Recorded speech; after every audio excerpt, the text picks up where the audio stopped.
Thank you everybody for joining us today for our webinar titled Let's Talk About Aging. Today, we hope you'll discover how to continue enjoying your independence while ensuring your safety and security. And you'll hear about the pros and cons to this very question from Gerontologist Janice Goldmintz in this complimentary webinar. Now I have the pleasure of introducing our guests with us today. So Janice Goldmintz is our main speaker. She's a published author and presenter on aging and generational transition challenges. She is currently the president of Elder Talks, a company focused on providing education and coaching to their clients to help them achieve the highest quality of life at any age, any stage. Janice focuses on empowering children of aging parents, older adults, health professionals, and caregivers alike to see the possibilities of high quality aging no matter what the circumstances. And Janice brings her own experience in navigating the sea of aging with her own parents as well. Allison Howard is also with us today. Allison is a vice president of operations for retirement with Sienna Senior Living. She has more than 14 years of experience overseeing all operational aspects of seniors and retirement living in British Columbia. So she's with us today to help answer any questions you might have at the end of the presentation. Following Janice's presentation, we'll get into your questions. So throughout the meeting, please feel free to type your questions into the chat box at the bottom of your screen, and we'll start from the top and try to get through as many as possible before the end of the hour. So I'll start by turning it over to Janice so that she can begin with her presentation. Thank you. No problem. So a couple of things just to be clear. The name of the company is Talk About Aging, and the presentation is called Should I Stay or Should I Go? And really what we're going to be doing today is making that distinction. And we're talking about in terms of where you're living presently and where you might be thinking of going in the future.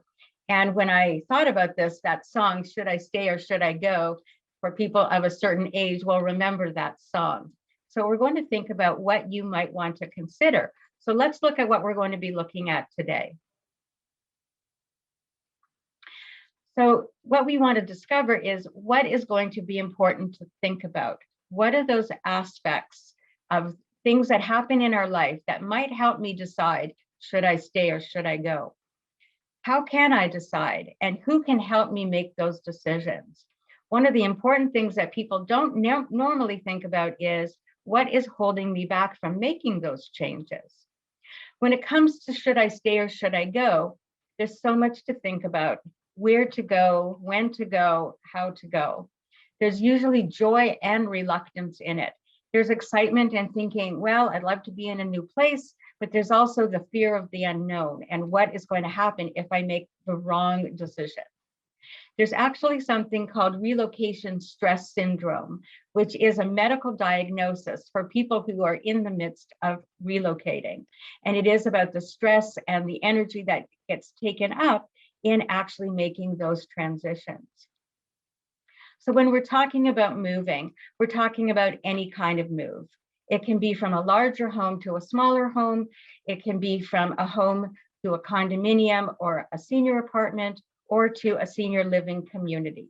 So it's any of these kinds of moves that we're thinking about finding the best way to make them happen. So what we're going to do today is look at a number of areas that are going to help us make those decisions. And I'm going to ask some questions. So first question is, where are you living right now? If you can just put in the chat where you are, that would be great. And we'll just see where people generally are right now.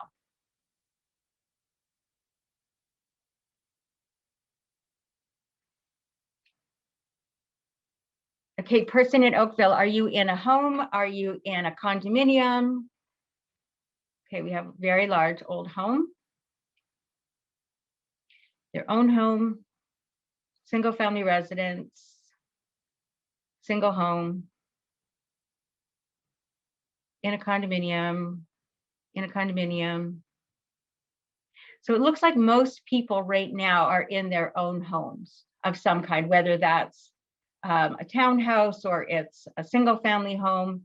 It seems to be what most people are in. Okay, that's wonderful. Thanks for letting us know that. All right, so let's start looking at the things that we need to look at to see where we should be going. Can you just click again, Maureen? Thank you. So first aspect we want to look at is our health and safety. So there's many things that are involved in health and safety for us. What are the health challenges you're facing right now? And are you going to be prepared for future health issues? And are there any safety issues that you're thinking about right now that might make a difference in your decision? Well, let's look more specifically at a couple of areas. One of the big ones is mobility. As we get older, mobility may be a challenge for us, and we may be using assistive devices, things like walkers or canes or wheelchairs. So where we live makes a big difference for how we can navigate around. We want to make sure that we can move around easily, that there's pathways for us that are unobstructed, that the doorways are big enough for us to get through. If we're living in a multi-level home, are the stairs in the home going to be an impediment, or can we navigate those as well? We have to look at what's on the floor. Is it carpet? Is it tile? Can we move easily? How is that going to be for our mobility? And even things such as showering. Can we fit our walker or wheelchair through the door? And when it's through the door, do we have enough space to get around so that we can comfortably go from out of the shower and into the shower? So, all right, I'm just looking at the questions there. All right, wonderful. So we want to make sure that you can make those transitions easily. Even things such as getting your groceries or going shopping. Can you get them from the outside to the inside easily? And living in Canada, we have to think about what happens when there's snow. Can you get into your house easily when there's snow, or is that going to be a challenge for you as well? Now, with everything, there are possible things you can do if you are living in your own home and you want to make it easier for you to move around with your assistant aids. So make sure that there's ramps at the doorways. And that can be anything from the outside going in, or it could be over any kind of a threshold bump that may be harder to navigate. You can put in a small ramp there. Can you put in something like a stair lift to go from one floor to the other? Can you replace carpeting with flooring that would be easier to move on? Can you enlarge doorways if there's a problem with getting your device through the doorways? Can you convert a main floor room into a bedroom if that may be a necessity? Because that may help you be able to stay in your home if that's something that you want to be able to do. And in some homes, you may even be able to put in an elevator. So there are all kinds of different things that you can do if you are looking at should I stay or should I go, that can help you make that decision. So let's keep going and look at the next health challenges.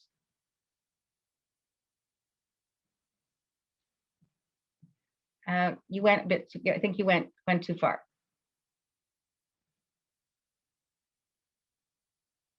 There should be another one. Okay. Well, we seem to be missing this slide that says health challenges, so I'll just kind of walk you through it. So the health challenges can be either physical or cognitive. So when we're looking at health challenges, it's things such as arthritis or vision impairment, things that may impact how you're living in the home that you're in. And for cognition, you want to make sure that where you're living is safe and familiar. You also want to make sure to think about, is the things happening now, are they short-term or long-term? If you're looking at things like maybe having a knee replacement where you may only be using a walker for a short period of time, you may be able to find some way to maneuver in your home. But if it's something that is going to be longer term and you realize that where you're living is not appropriate, that's another thing to think about if you should stay or go. As well, we're going to be looking at future challenges. You may be very healthy right now, but what's going to happen in a year or 5 years or 10 years? And do you want to be prepared? And are you ready to make those moves? Do you need any kind of outside support? things like physiotherapy or chiropractics or health aids, where you need to have a specific amount of room or space to do that. So again, look at where you're living to where you might want to live. Some help with some of these health issues can be addressed by putting grab bars into your bathroom, installing permanent shower seats. There are inserts that can be put into showers, walk-in showers, that can happen, or to make sure that there is a shower seat in the bathroom for you. Kitchen cabinets can be lowered so that you have easier access if you're using a wheelchair. Things like enhanced lighting can be very important as well. And if cognition is an issue and you're worried about somebody wandering, alarms on the doors can be there as a guide for you. So I'm curious, is anybody right now facing issues that might have them just help to decide should they stay or should they go? And what kind of health issues might they be? So just put that in the chat and let's see how things are going in that realm.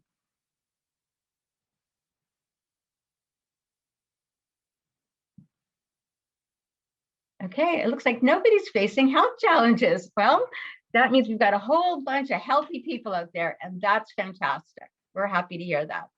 Oh, okay, stairs with knees and legs, okay. Mid to moderate dementia. Parents are facing challenges. Yep. So all of these things, when you're looking at the decision, should I stay or should I go? These health issues are a big part of it for most people. And generally, it's when these health issues start appearing that people start thinking about, should I stay or should I go? So let's go with, we're in that decision process and we realize we want to see what the possibilities are of going somewhere else. So what would we need to know in order to make those decisions? Well, we've got the finance screen up, so let's talk about money, money, money. And can you just hit one more time, Maureen? There's some words. Thank you very much. So right now, what are your current expenses? And if you look at this little screen, there are some hints to it. It's your home, it's your car possibly. Maybe you have investments and you're thinking about how those are going. It could be gifts that you're giving. It could be things that you're buying. So your money goes to a whole bunch of places. So let's think about where that money might be better spent, or if there's going to be other expenses that might happen as well. As well, where is money coming from in order to pay for these things? Are you working? Do you have investments or other streams of income? So let's go further and see what we can see about finances. So for those people who are living in homes, which seems to be the majority of people, there's a few things to be thinking of. If you're living in an older home, you may have some larger expenses coming up that are things like replacing appliances or pipes or a roof that tend to be quite costly. As well, no matter where you're living, there's always regular repairs and maintenance. So there's costs associated with that. And if those things are coming up, who is going to be doing them? Is it going to be you? Is it going to be somebody you hire? So things to think about. Two other areas that we don't generally think about that can be positive or negative, depending on your mindset, is gardening and snow removal.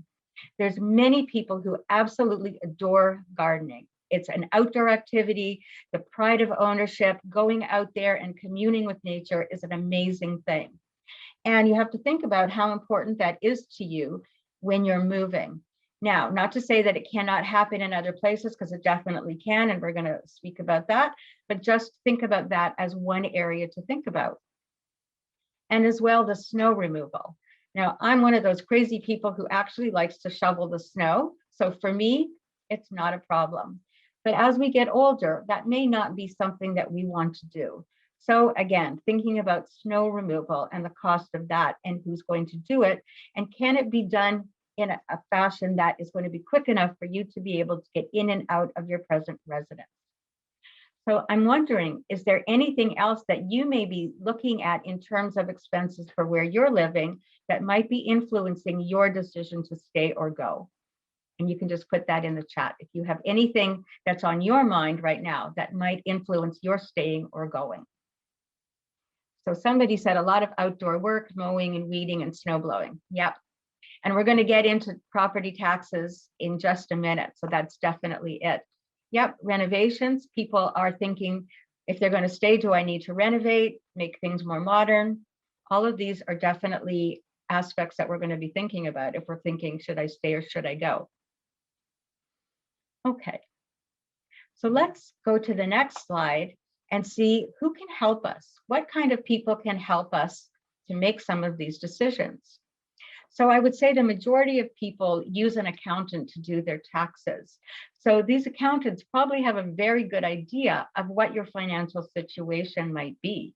So they're people that you can definitely go and talk to and say, how has my income been? How has my cash flow been? And give you an idea of what they could foresee in the future for you. As well, bank managers. If you have a mortgage, if you have investments or other things with your bank, you likely have a relationship with your bank manager, and they can also help you to decide your financial future. And for those of us who have investments or portfolios, again, your financial advisors are great resources to help you decide where the money can come from for future challenges and future moves. So, question for you. Do you have a trusted professional that can help advise you with your financial situation? And I'm curious to see, and if you do, who do you depend on? I'll just wait for some answers here. And yes, and just go back to the other question. Yes, people do contract out for their lawn work and shrubbery. They have somebody else that comes to do the washing of the house. Okay, so we have people that use their accountants and financial advisors. Some people just do it themselves. We have someone who uses their accountant and it's their son-in-law. We're going to talk about that relationship a little bit later, about how family is important in these aspects as well. Okay, so it is really good if you can bring in a professional person to help you with those kinds of decisions. Okay, your kids may help you with your finances. Oh, we have someone who is the financial advisor, and that's amazing that you can do that for yourself. You've got a pretty good picture of your own financial well-being. All right, let's move on to real estate. So for most people who have their own home, real estate is going to be where the funds are going to come from to finance your future. And wherever it is you're going to live, it's important to know where that money is going to come from and how much it's going to be. So we always hear location, location, location, and that is the important part of your real estate. For everywhere, the values have been going up in the market. And so people are now thinking, is this the time to sell? Is this the best time? I've got an increased value in my home. Maybe this is the time to start making that decision. Should I go?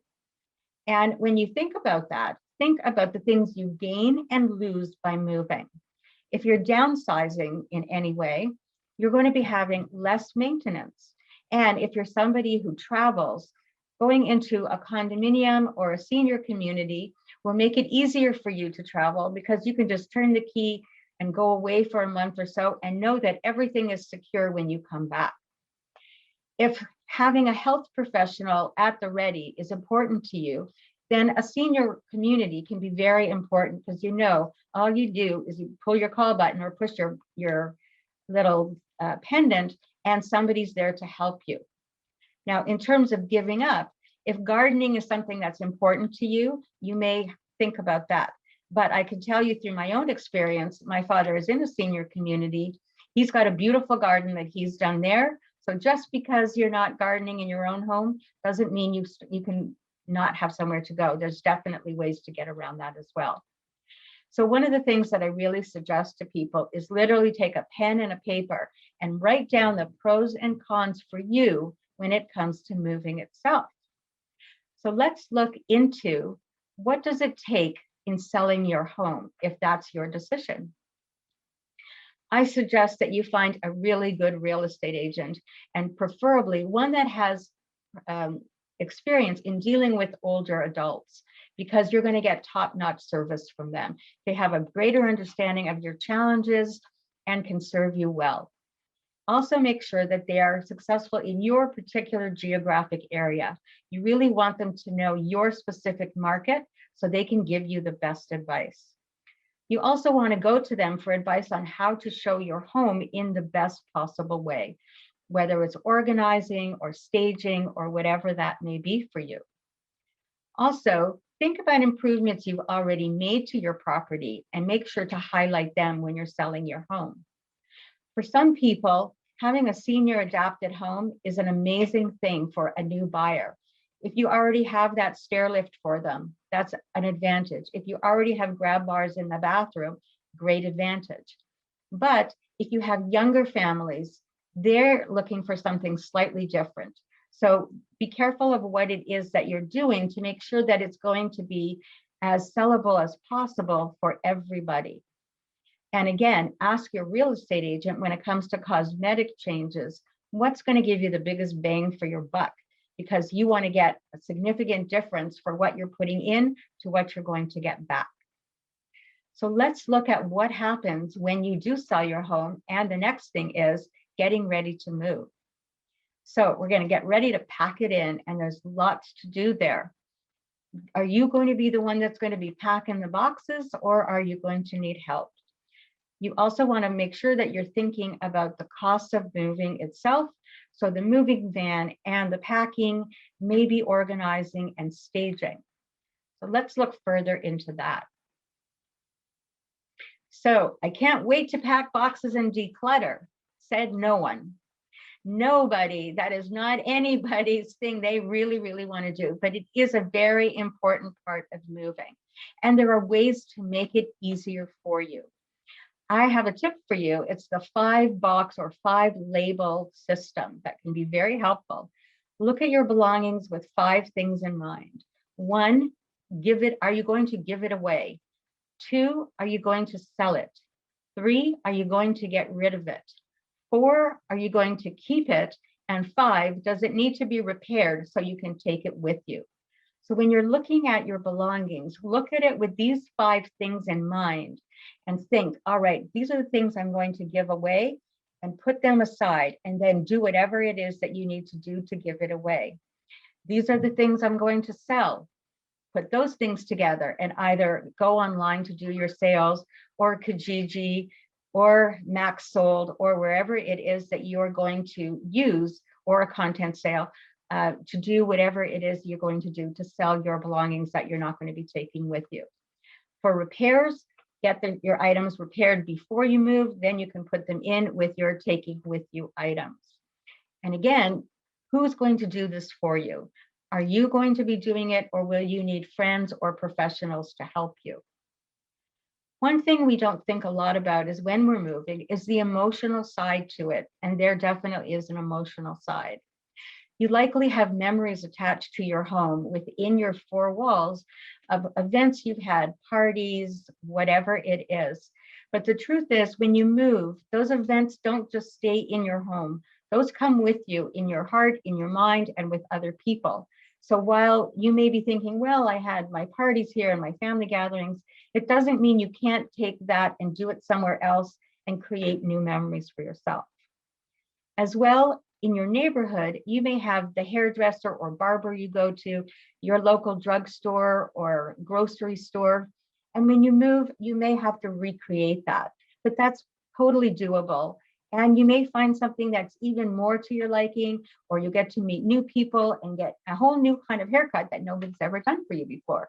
So there can be advantages in going to somewhere different.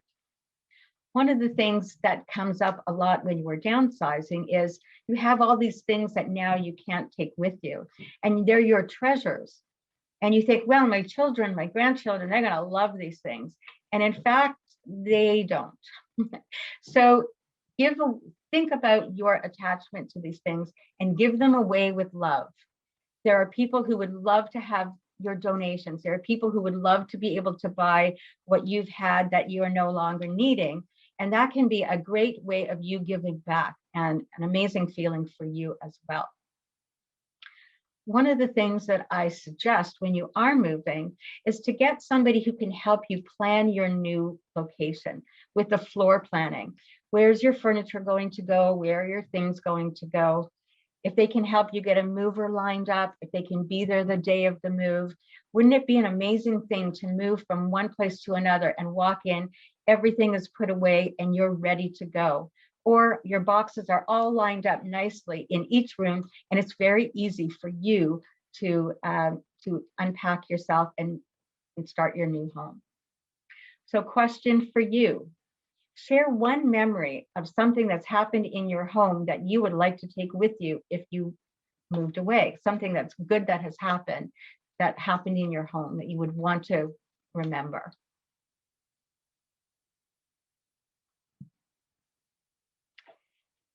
And while you're doing that, I see there's a person that is on old age security, and they're wondering how that works. So are you asking, I'm not really sure of what your question is about how what works. Oh, we have a whole bunch of really fun things that happen. Somebody had Janice, 10 puppies. I think the previous question was related to financial planning. And the topic of financial planning, if the person is on CPP and OAS. Right. That I'm not sure about that. I would think a bank manager who would know how these things work might be able to help you, because they would know what's gone through your account as long as you're comfortable in sharing your financial situation. I think they may be able to advise you. And I would bet that there are probably free government services that could help you with this as well. So let's see some people's memories. Oh, somebody's had 10 puppies, the hospitality that people have had, raising their children, of course, family photos, grandkids in the pool, teaching them to swim. I understand that one. My son's a swim teacher. All right. So we do have things that are in our homes that we do see as our memories. But as I said, we can take those memories with us and create new ones. So let's look at the next area. And this is the fun one. So everyone in your family has an opinion, that's for sure.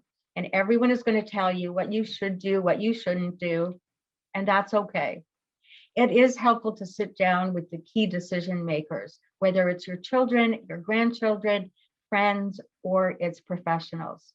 And you do want to get support from those closest to you. But you do have to have ground rules. And the ground rules are everybody needs to be respectful and constructive. There are going to be people in your family who are going to say, whatever you do, no, it's the wrong decision, this is the wrong thing, whatever. And you're going to have the rah-rah people who are going to say, whatever you want to do, we're behind you 100%. And that's great. And the truth is, you do want to hear other people's opinions in a respectful and constructive way, because they may bring up issues that you aren't aware of or that you haven't thought of. And so again, when you're listing those pros and cons, sometimes people other than yourself can help you to do that. You also might want to look at where you want to live. Are your children close to you? Do they live in the same city? Is that going to be something that's going to be determinant of where you want to live? Do you want to live closer to your kids, or do you want to move farther from your kids? It's all the family dynamic. And who will be support for you when you are in the midst of this transition? Those are all things to think about. Now let's look at a little bit bigger picture. Perfect. So your social and family life. Are family gatherings and holidays important to you? Do you have that on a regular basis? And is your home the center of it, or are you going to other family members? And if it was your home, is there somebody else that can host it and you can still attend? So those are things to think about when you're deciding, should I stay or should I go? Is your circle of friends close by and your supports? And if you move, can they still come and be supports for you as well? Are you a member of clubs? Do you belong to a gym? Are there hobbies that you do, that you go to certain places that you want to still be able to get to easily? So again, think about that in terms of where you might want to move. For senior residences, one of the great things is that you have a lot of activities right at your fingertips. You've got activities every day that you can decide to come to or not come to. So it may take the place or enhance things you're already doing. So think about that. And are you somebody who likes to be part of a group? And if you are there things that you can provide for that community that you can teach them? Maybe you want to teach gardening or knitting, or you love opera, or you're up on current affairs, and you want to provide a program that maybe not already is there, because you're going to bring in a whole new expertise that you have alone. So I'm curious, if you were going to teach a course or a class or your expertise, what would you want to teach other people? Okay, we see grandkids in the pool, family dinners from the last thing. There's lots of great memories that people have. And again, you can keep creating them and creating them. So here we have people who can teach music, second languages. These are all great things. And it doesn't matter if you're living in a senior residence or if you're living in a senior specific apartment, or you go to a senior center. There's many opportunities for you to bring your expertise to others. And really, it's very fulfilling, and it's amazing for others to learn from their peers. And we have a lot of musical people, which is really nice. All right. So let's look at the next thing. So here's something we don't generally think about, and it's our own vision of the future. How do you see your future? Are you going to be traveling? Are you going to be working? Or is it time just to kick back and relax and enjoy life and explore new things? All of those things go into the decision of, should I stay or should I go?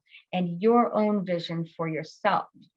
You want to look at the present, and you want to look at future challenges and your vision for that.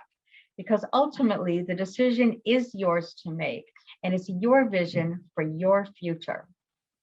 So let's look at some of the things that we can look at in terms of where would be best suited for you. So I'm going to chunk it into two kind of differences.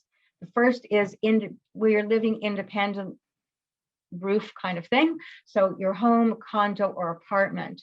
So if you have a close network of friends that are close to you, that might influence where you live. And that could still be in a house, condo, or apartment. Or if you're close to where a senior residence is and these people can travel there, great, that helps as well.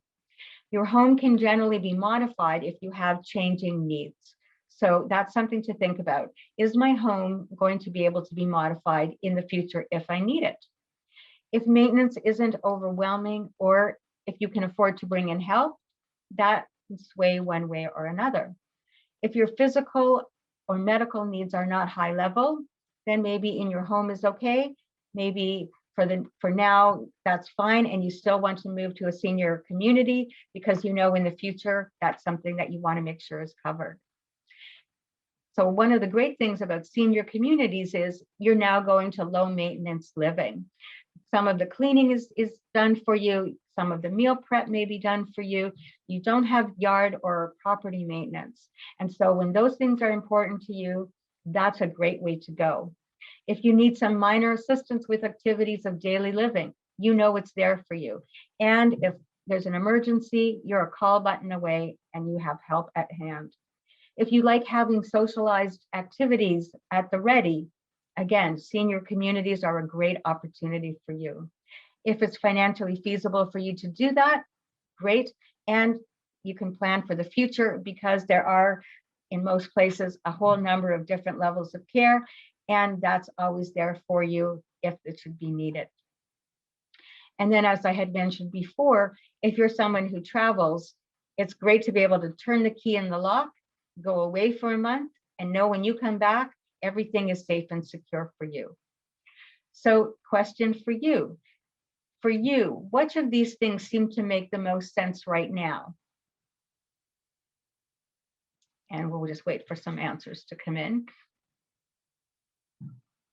Or what are you thinking about? What are the types of things you're thinking about in terms of should I stay or should I go? And we'll just wait for some answers.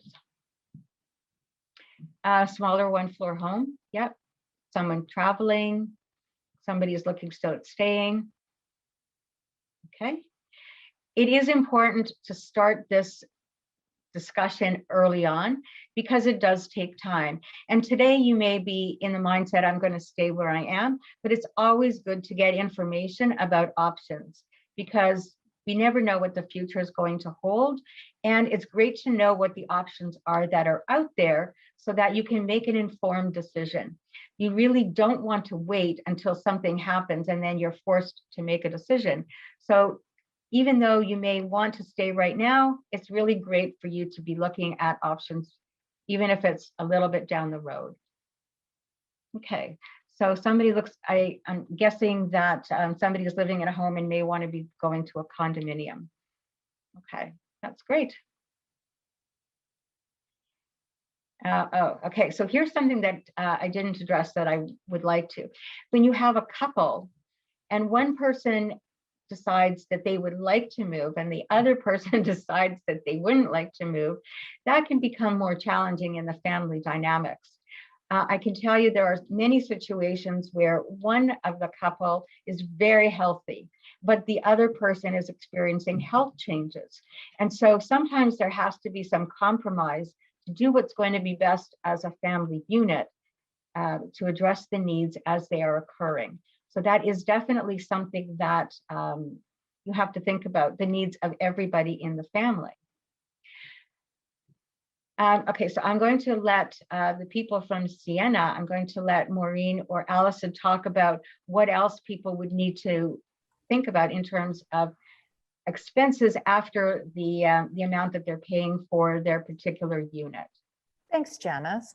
Yeah, I'm happy to answer that question. And it really depends on the type of senior housing community that you choose. There are some that are strictly independent. There are some that offer some assistance with daily living, and there's many diverse options. But I think when you're looking at the core concept of senior housing, you're basically looking to understand that you're going to have your meals included, your housekeeping included. There aren't condo fees because it's rental. You're going to have all of the maintenance, everything looked after, and all of your activities. So if you're currently paying a gym membership, you don't need to pay for that. The things that you would need to continue on is contents insurance. So that could be about $300 to $700, depending on how big your suite is and how valuable your items are. Any extended health care that you may have. So you may have your own Blue Shield or something that you have to pay privately. And then if you have private service that you don't cover through insurance, like physio or acupuncture, massage, those types of things. But your hydro and all of that is generally included, all your utilities. There's generally basic television packages, and even some communities offer Wi-Fi. And we all have, at Sienna, we have Wi-Fi throughout our entire building. But if you want like the upscale version of your TV, you may want to ask for an upgraded package. Personally, I pay far too much for my TV. I'm a little bit of a junkie. So it's up to you where you want to spend on that level. But when you're looking at the core cost of a senior housing community, you're basically looking at the majority of your monthly fees being covered through that one-time payment. That's great. So I see a number of people are saying something about owning versus renting.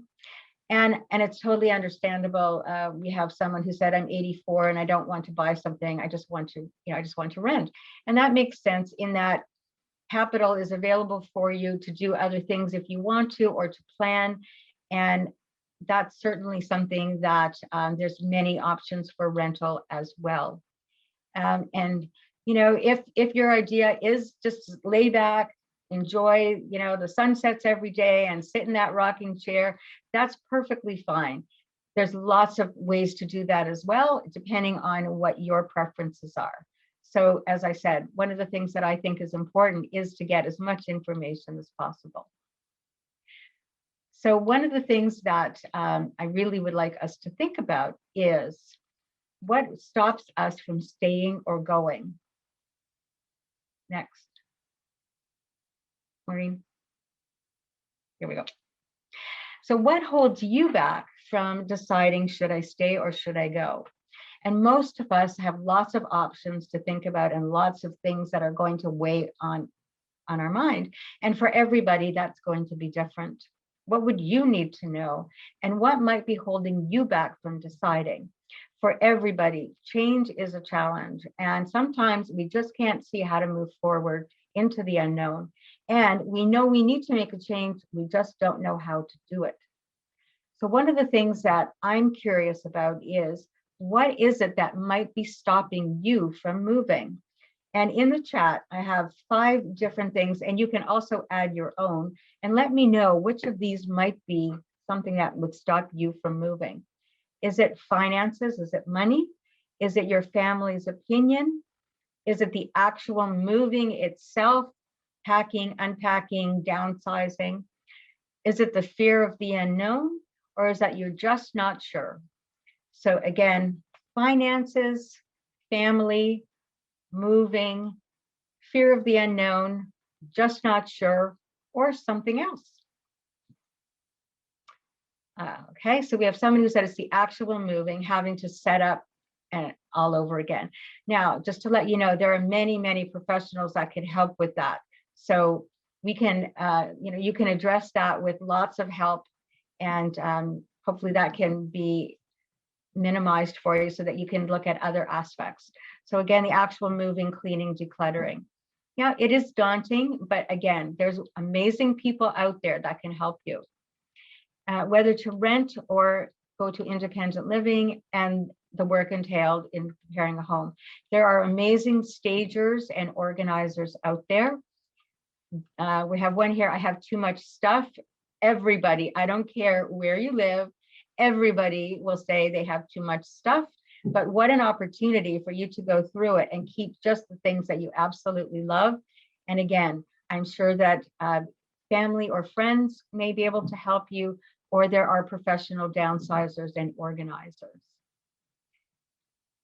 Janice, if I could just jump in here on a couple of the comments about the downsizing and the, this is very much a barrier for people who are wanting to make the change. And we understand that. And any senior community that you're working with is going to understand that. And at our fingertips, we have a plethora of people who we can make a call to assist you with that whole process of understanding, what should I keep? What, I love Janice's, the 5 boxes, work on the 5 boxes or the 5 labels. And you can work with your advisor at the community that you're looking at to see what would be, who could help you do that.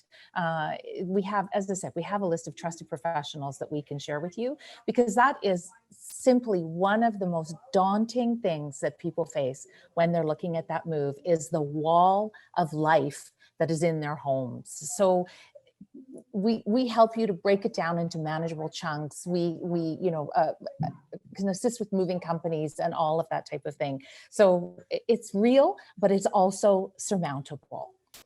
For sure, for sure. I see a couple of people have mentioned fear of the unknown. And that's for any kind of change. We never know what it's going to look like when we make a decision. And sometimes when a door closes and you're going through the hallway to find the next door, you don't really know what's going to happen. And it's something we have to go through with trust. And, it is definitely, it's a real fear in changing things, especially if you've lived in the same place for a long time, living somewhere else, not understanding what is it going to be like going from possibly my own home to a senior community. How is that going to look? How is it going to affect my life? My suggestion in that is talk to the residents that are already there, who absolutely have made that transition and can tell you exactly what that's like and how much they love where they are. And most people that I've come across in the senior community say, I should have done this sooner. And that's a comment that I hear over and over and over. Oh, if I had only known what it was going to be like to move, I would have done it sooner. So get the advice from people who have already done it. That might help you as well. Now, there's one here that I really do want to address, and it's the worry about loss of freedom. And if what I'm hearing is that you're afraid that if you move to a senior community that you would lose your freedom, I'm going to let Allison address that, because it's absolutely not going to be that way. Thank you, Janice. That is, again, another concept that once you come into a community, you're going to be in a routine. It's going to be regimented. You're going to be told when to sleep, when to eat, when to do this activity, when to do that activity, and that couldn't be further from the circumstances at all. We value independence, we value freedom of choice, and this is your life. You direct it in one of our communities as much as you would direct it if you were living in your own home. There's so many options now for senior housing and for different varieties of opportunities to experience things. We also pride ourselves on being a very community connected type of environment, where it's just as easy for you to go out to the Masons meeting or to go to your bridge club outside as it is to invite those people in and allow us to host them for you and put on a beautiful luncheon for your friends and your family, or have a housewarming party for you, or throw a barbecue for you.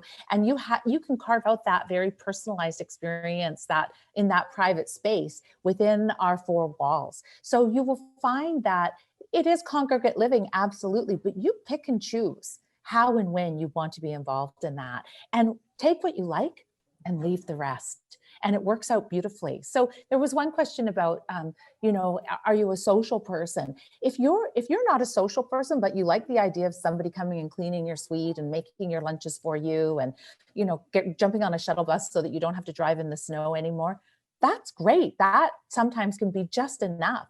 If you're not interested in sitting in on the Mahjong game, you don't have to sit in on the Mahjong game, right? But if you are interested in physical fitness, we have great physical fitness programs that are going on. So it really is tailor-made to what you like and when you want to do it. Can I just add a component? Sorry, Janice and Allison. I think part of that question was also from Gary. It was about loss of control over his financial future. So if he moves into a congregate living setting, does that mean any loss in terms of his control over his finances? So that's why one of the things that I really do mention is to get some financial advice. Because if you have somebody that can say to you, you have X dollars and you're going to be spending Y every month, then they can tell you, this is how to invest, this is how to put your money in a place that's going to grow and make sure that it's there for you. So there are ways that you can make sure to manage the money to make sure it's going to be there for you when you need it, if that's what you're concerned about. I see a comment about COVID and the freedom that was lost during COVID. I'm going to let Sienna handle that. Mm-hmm. Thank you, Janice. So COVID was very real. It was a debilitating, scary, very sad time. And it was very, very difficult for everybody to navigate, whether you were in a seniors community or whether you were on your own in your own home. And it is true that when a number of our communities were in outbreak, in the height of outbreak, and in retirement, we had very few, particularly in British Columbia, but it did happen. When we were in outbreak, people did have to have their meals in their suites. There's no doubt about that. And there were certain points when leaving the community was for essential visits only. That wasn't particularly different, though, from what the rest of the world was experiencing. I also have to qualify that I'm the adult daughter of a 91-year-old mother. So I'm like Janice, I'm also living this. And I saw how narrow her world became living in her own home during COVID. And so we really were we were in shelter at home experiences for everybody, particularly in Ontario, far more so than in British Columbia.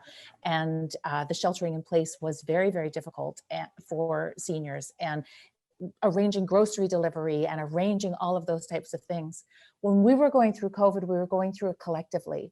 And when those few times of those isolation were not in place, we were together. We were still dining together. We were still, it might have been one to a table, but we were in the same room. We were still having activities. And during the time when we were in the shelter in place or the having to have meals en suite, we had Tim Horton carts come around, and we had donut days, and we had the doors open, and you know, our life enrichment people leading programs, and we had exercise programs in suites. So we were able to stay connected. We were able to stay active. We were able to stay spiritually and socially connected to the best of our ability. It was not perfect. It was challenging, but our sense was that as difficult as it was, the feedback that we've received is that people felt connected, and they didn't feel alone, and they didn't feel isolated in the way that, say, my mother did going through this process. So I hope that's of use. And I'm just going to add something. My father happens to be in a senior residence and went through these lockdowns and all of this COVID. One thing that I will tell you, I am an essential caregiver for him, is exactly what Allison said. They did everything, bent over backwards, to make sure that these people had things to do. They would put coloring books under the door. They would have programs on Zoom. They would have music playing that they could hear music. They had hall exercises where everybody sat in their doorway, and somebody up the hall was saying, okay, let's, you know, hands up, so that everybody could be socially distanced and still participate in an exercise class. And I will tell you, as the restrictions started to lessen and people started coming back into the community, still wearing masks and whatever, still, because I'm in Ontario and we're still in lockdown, which is so much fun. Hopefully it's going to be up very soon, but they strive to make it as enjoyable for everybody. And again, this is, you know, this is a small thing that we hope is going to be over and done and not going to be part of daily life. And we hope to never see it again. So this was just, you know, a situation that is not typical in most residences. The other thing that I really want to stress is that the media talked a lot about long-term care. And you have to understand that there is a difference between what happened in long-term care and what happens in a senior residence. Okay, it's a totally different thing. They are governed under different rules, and just know that it is not the same thing. And even in long-term care, the government really is now at a situation, I can tell you, in Ontario, where they're going to be pushed to make sure that this never happens again. And so, you know, in the future, we hope that these kinds of situations will never arise. Okay. Janice, can I just add a couple of things to that? Because COVID has really colored our perspective of our offerings. And two of my favorite stories are the balcony exercise, where we would put the life enrichment person outside and lead exercises for everybody on their balconies.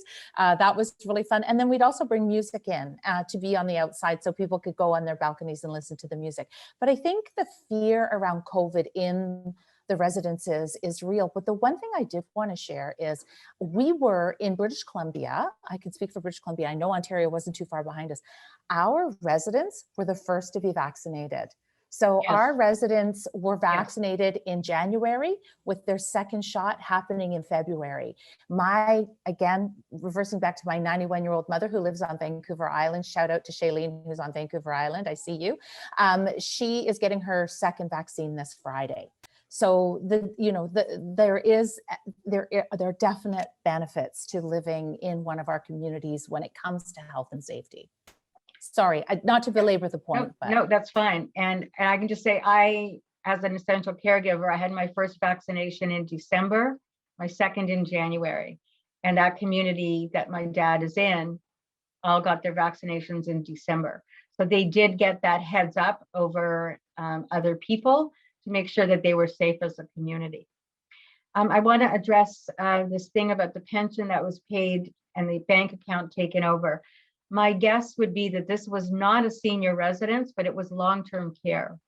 And I would bet from the 1980s that this is not done anymore, that they don't seize your bank accounts. That would be my guess in terms of senior residences. Am I correct, Maureen and Allison? There are something called comfort funds. So in some of the long-term care communities, they do handle comfort funds for people, but in terms of overtaking it, that could have been a public trustee that may have been brought in to support management of finances. It's very difficult to say without having a little bit more information. And it's an unfortunate situation. And yeah, so I'd hesitate to really dive in too deeply there. I see this comment about somebody that moved to a residence with somebody that had dementia and then seemed to have the symptoms got worse. I will tell you from personal experience, that is exactly my father. He moved in October and has early stage Alzheimer's. The truth is, it wouldn't have mattered where you lived. If you were isolated, it wouldn't have mattered if you were at home, if you were in a senior residence, it didn't matter. The fact that everybody, and I will speak for Ontario because I'm not 100% sure of the effects anywhere else, but Ontario with the lockdowns, people did not have an opportunity to go to day programs or to any kind of activity that they might have had for stimulation. So it's unfortunate that COVID hit these people at this time, but it would have affected them no matter where they were. This was actually why I made the decision to move my father into a senior community, was because he was living independently.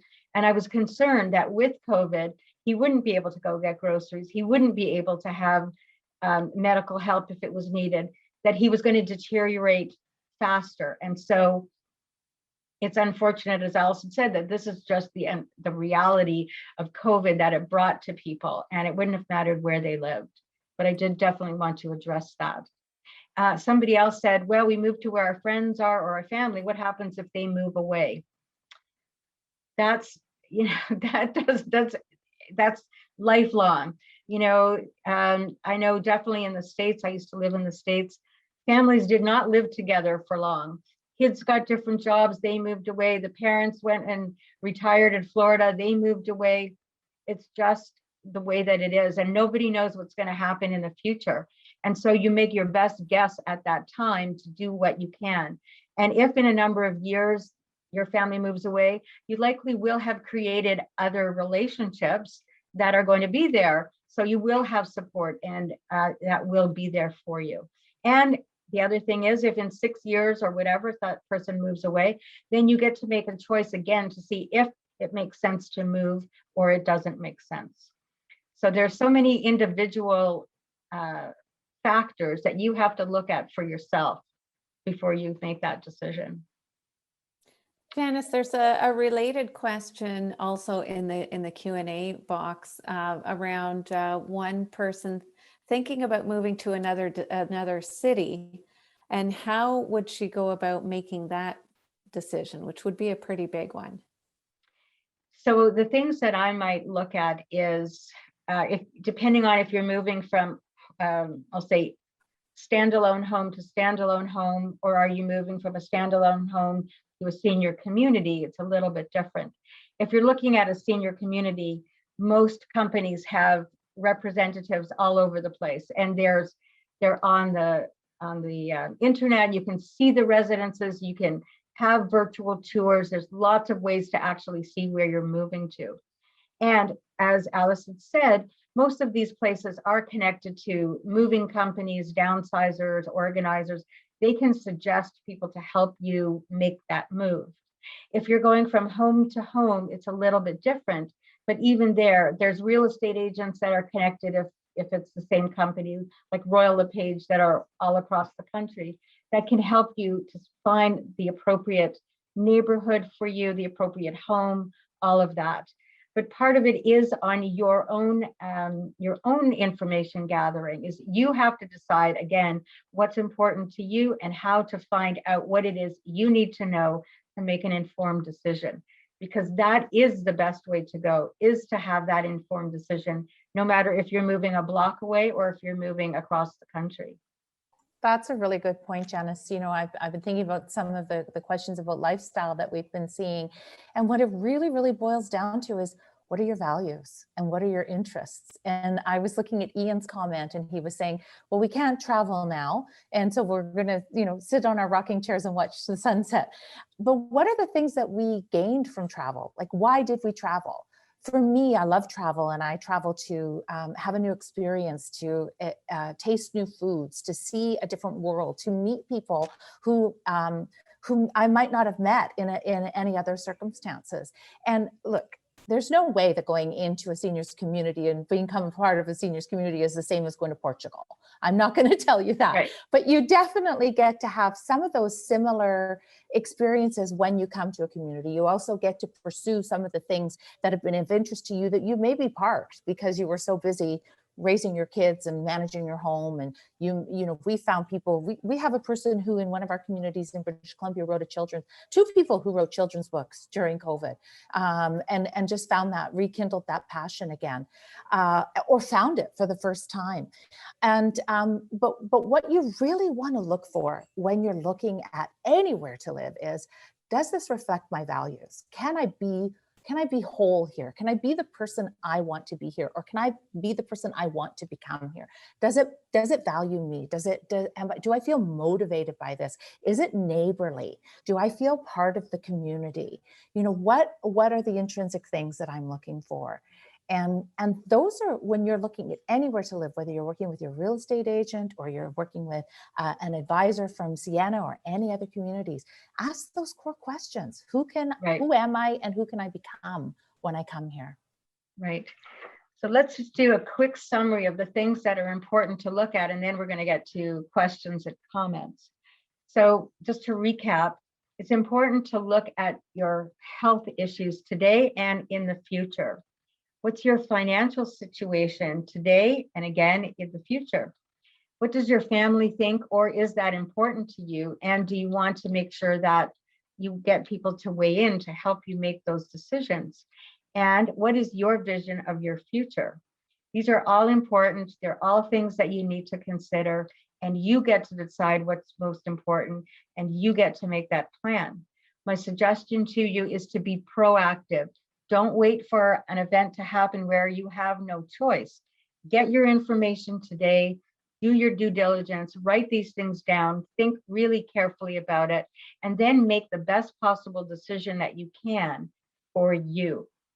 So let's go to any questions in general or comments that you might have.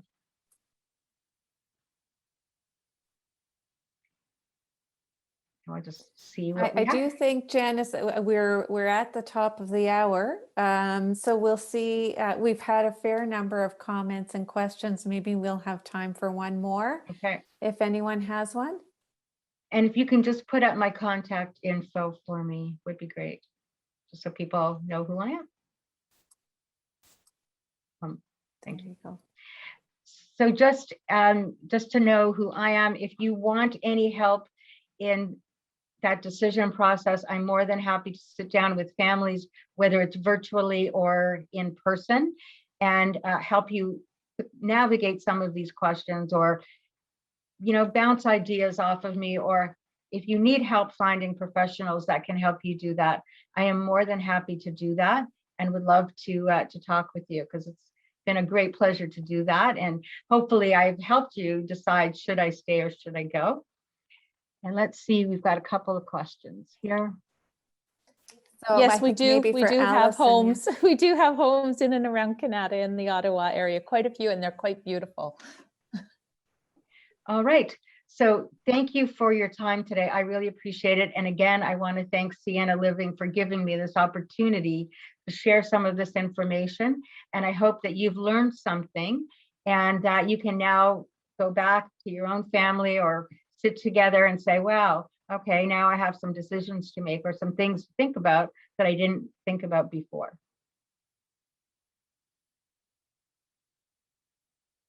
Okay. Thank you both. Thanks for Janice and Allison for taking the time with us today. And thanks to everybody who also took time out of your day to be with us here. We hope we've provided some valuable information and been able to answer a couple of your questions. and we look forward to seeing you another time. Thanks again. Enjoy the rest of your day. Thank you. Bye. Thank you. Goodbye, everyone.